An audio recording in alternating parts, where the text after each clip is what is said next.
భగిని హస్తభోజనం. ఇది ఆడపిల్ల అంటే అక్క అయినా చెల్లి అయినా తోడబుట్టిన అప్పచెల్లెళ్ళు అన్నదమ్ములని ఇంటికి పిలిచి వారి చేతితో స్వయంగా వంట చేసి వడ్డించి వారి ఆశీర్వాదాలు తీసుకుంటే అక్కడ అన్నదమ్ములకి ఆయురారోగ్య ఐశ్వర్యాలు చేకూరుతాయి.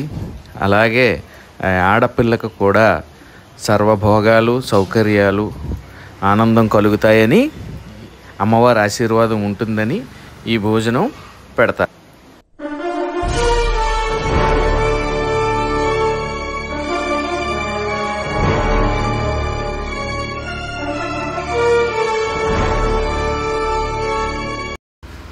నేను కొంచెం లేటుగా చేరుకున్నాను, అందుకే అన్నయ్య తమ్ముడు ఆల్రెడీ భోజనం కూర్చున్నారు.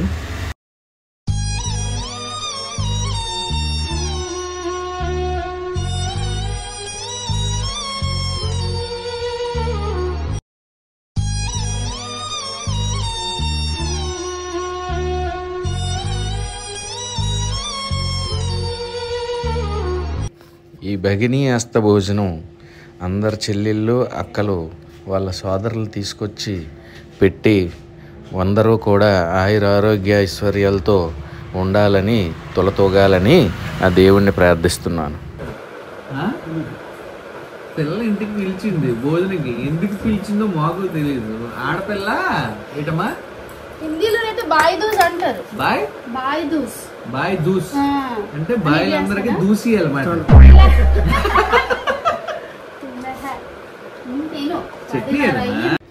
నిజంగా నేను చెల్లి వాళ్ళ ఇంటికి వెళ్ళేసరికి ఇది ఎందుకు పెడతారు ఏంటి, దీని కథ ఏంటి, దీని మంచి ఏంటి అనేది నాకు నిజంగా నిన్నటికి నేను వెళ్ళేసరికి తెలియదు. తర్వాత దీని వివరం తెలుసుకున్నాను. ప్రతి అప్ప చెల్లెళ్ళు అన్నదమ్ములు పిలిచి చేసుకునే ఒక గొప్ప పండుగ. ఆ అన్నదమ్ములందరూ పూర్తి ఆయుష్తో ఆయురారోగ్యాలతో ఉండాలని చేసుకుంటారు.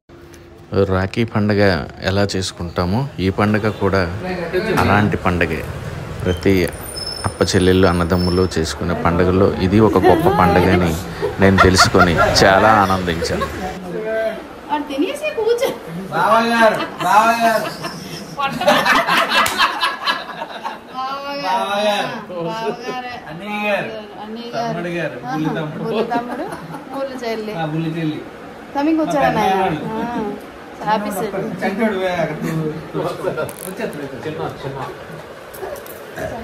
చెల్లింట్లో భోజనం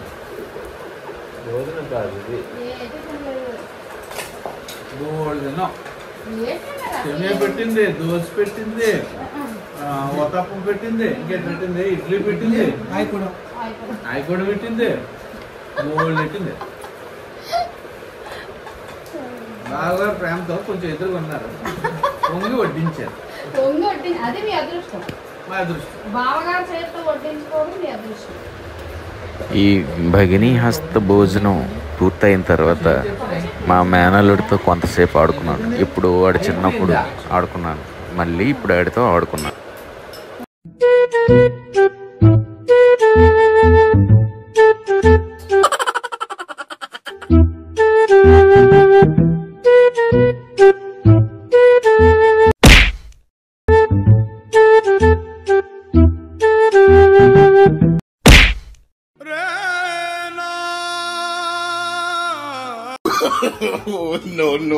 No.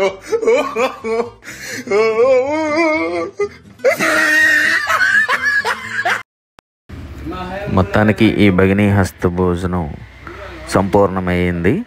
ఈ సంవత్సరం ఎవరైనా చేసుకోకపోతే వచ్చే సంవత్సరం అయినా చేసుకోండి.